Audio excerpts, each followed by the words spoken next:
உலகெங்கும் வாழும் அன்பான தமிழுள்ளங்களுக்கு அநேக கோடி வணக்கங்கள்.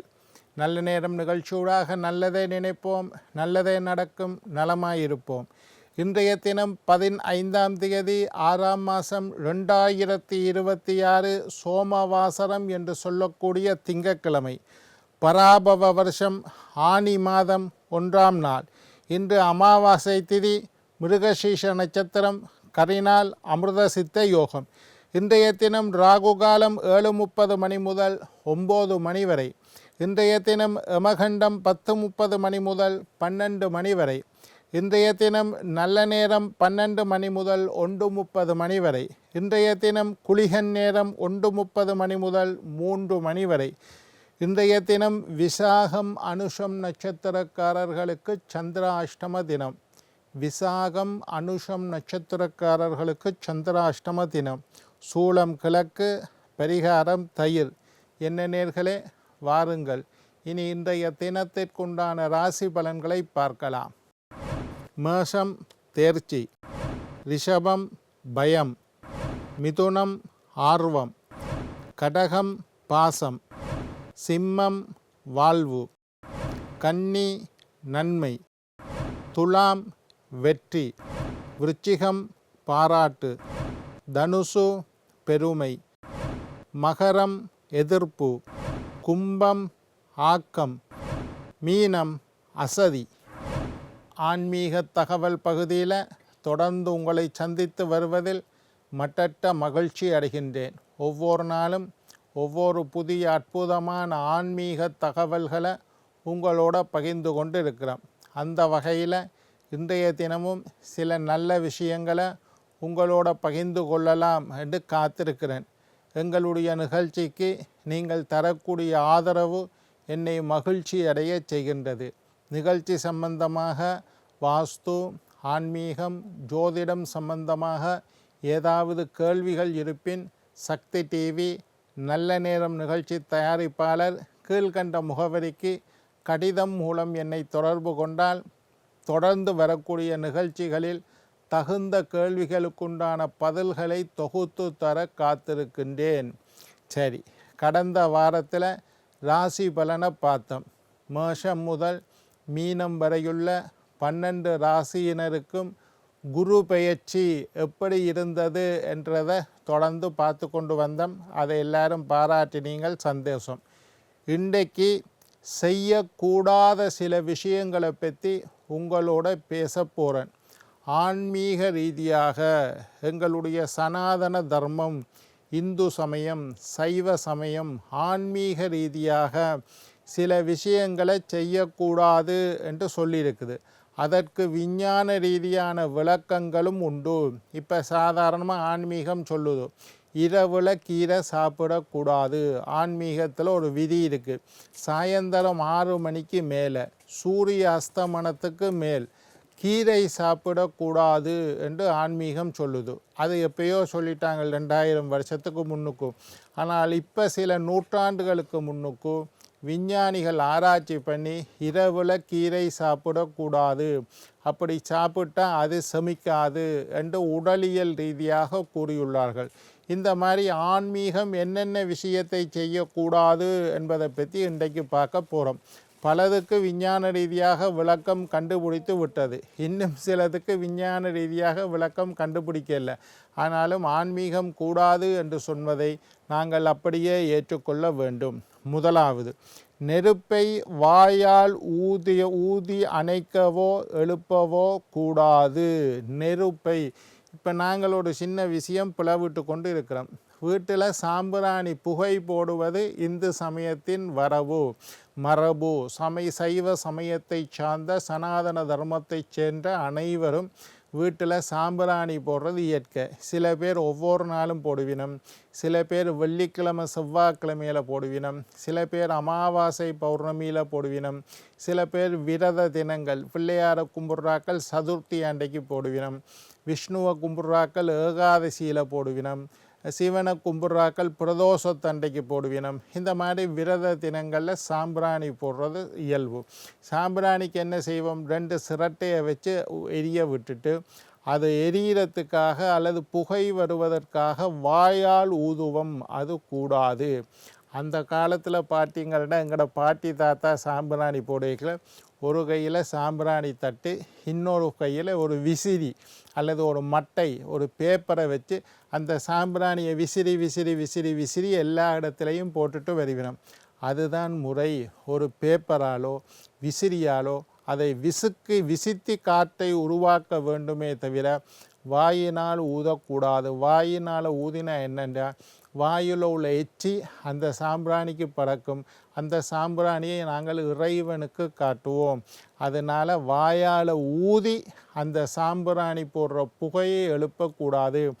தெய்வத்துக்கு வீட்டில் சமையலுக்கு செய்கிற நெருப்பை ஊதினதை பற்றி கவலை இல்லை. ஆனால் இறைவனுக்கு காண்பிப்பதற்காக தூபம் காட்டும் போது அந்த தூபத்தை வாயால் ஊதி ஏற்றக்கூடாது. வாயால் ஊதி புகையை உருவாக்கக்கூடாது. ஒரு மட்டையால் விசுக்கணும். நெருப்பு தணலை பற்ற வச்சுட்டு அதுக்கு பிறகு சாம்பிராணியை போட்டு ஒரு மட்டையால் விசிறியால் விசிக்கினீங்கன்னா அந்த புகை எல்லா இடமும் பறகுமே தவிர வாயால் ஊதக்கூடாது. அது மாதிரி ஊதுபத்தி ஏற்றக்குள்ளேயும் சில பேர் நெருப்பில் ஊதுபத்தியை ஏற்றிவிடும். அதுக்கு பிறகு வாயால் அப்படி இல்லை, அதை ஆட்டி அணைக்க வேண்டும் அல்லது கையினால் அணைக்க வேண்டும். கற்பூரத்தை காட்டிவிடும் சாமிக்கு, பிறகு வாயால் ஊதி வைப்பினம், அதுவும் தவறு. ஆலயத்திலும் அப்படி செய்யக்கூடாது. ஆலயத்தில் இறைவனுக்கு காண்பித்த கற்பூரத்தை வாயினால் ஊதி அணைக்கக்கூடாது. கையாலேயே அணைக்க வேண்டும் அல்லது ஒரு மட்டையால் பேப்பரால் விசிக்கி அணைக்க வேண்டுமே தவிர வாயினால் ஊதக்கூடாது. ஊதுனா எச்சி பட்டுரும். அப்போ நெருப்பு அதாவது என்ன சொல்கிறது, ஊதுபத்தியாக இருந்தாலும் சரி, இறைவனுக்கு தூபம் போடுவதற்காக சாம்பிராணி ஏற்றுவதாக இருந்தாலும் சரி, இறைவனுக்கு தீபம் காட்டுவதாக இருந்தாலும் சரி, அந்த காட்டிய தீபத்தை அல்லது கற்பூரம் காட்டுவதாக இருந்தாலும் சரி, இறைவனுக்கு ஏற்றி வைக்கப்பட்ட விளக்கை அணைப்பதாக இருந்தாலும் சரி, வாயினால் ஊதக்கூடாது. சரி, ஒன்று சொல்லியாச்சு. ரெண்டாவது, அம்மி, உலக்கை, வாசல்படி, முற்றம், முறம் இதில் உட்காரக்கூடாது என்று எங்களோட தர்மசாஸ்திரம் சொல்கிறது. அம்மிக்கு மேலே உட்காரக்கூடாது. அந்த காலத்தில் பாட்டி மாதிரி இருந்தால் சொல்லி, இப்போ தான் வீட்டில் அம்மியே இல்லையே. அம்மி இருந்தாலும் அம்மிக்கு மேலே உட்காரக்கூடாது, உலக்கைக்கு மேலே உட்காரக்கூடாது, வாசல் படியில் உட்காரக்கூடாது. முறம் என்றால் சுலகுன்னு சொல்லுவினோம், நெல் புடைக்கிறது, அதுக்கு மேலே உட்காரக்கூடாது. வாசல் படியில் உட்கார்ந்து வீண் வம்பு பேசக்கூடாது. வாசல் படியில் உட்கார்ந்து தலைவாரக்கூடாது. வாசல் படியில் உட்கார்ந்து பேன் பார்க்கக்கூடாது. இதெல்லாம் அந்த காலத்தில் பாட்டி மேலே சொல்லுவினோம். அன்னம், உப்பு, நெய் கையினால் பரிமாறக்கூடாது. எப்பவும் ஒருத்தருக்கு சாதம், சோறு, அன்னம் வைக்கக்குள்ள ஒரு கரண்டியால் அன்னத்தை எடுத்து அவர்களுடைய சாப்பாட்டு தட்டத்திலேயோ இலையிலேயோ வைக்கணுமே தவிர கையினால் வெறும் கையினால் அன்னத்தை பரிமாறக்கூடாது. அது உங்களுக்கு ஏனென்று உங்களுக்கே தெரியும். கையில் அன்னத்தை எடுத்து வைக்கிறது என்ன, இறந்து போனவர்களுக்கு பிண்டம் வைக்கும் போது கரண்டியில் வைக்கிறது இல்லை, கையினால் தான் அன்னத்தை உருட்டி பிண்டமாக வைக்கின்றோம். இறந்தவர்களுக்கு சமர்ப்பணம் செய்வது தான் கையினால் அன்னத்தை வைக்கிறது. உயிரோடு இருக்கிறாக்களுக்கு சாப்பாடு கொடுக்கக்குள்ள அதே மாதிரி கையினால் உருட்டி வைக்கக்கூடாது. அதனால தான் அன்னத்தை கையினால் பரிமாறக்கூடாது. ஒரு கரண்டியால் அன்னத்தை எடுத்து போடணுமே தவிர வெறும் கையினால் போடக்கூடாது. அதே மாதிரி உப்பு பரிமாறுவதாக இருந்தாலும் உப்புக்கும் ஒரு கரண்டி வச்சு கரண்டியால் தான் உப்பள்ளி போடணும், கையில் உப்பள்ளி போடக்கூடாது.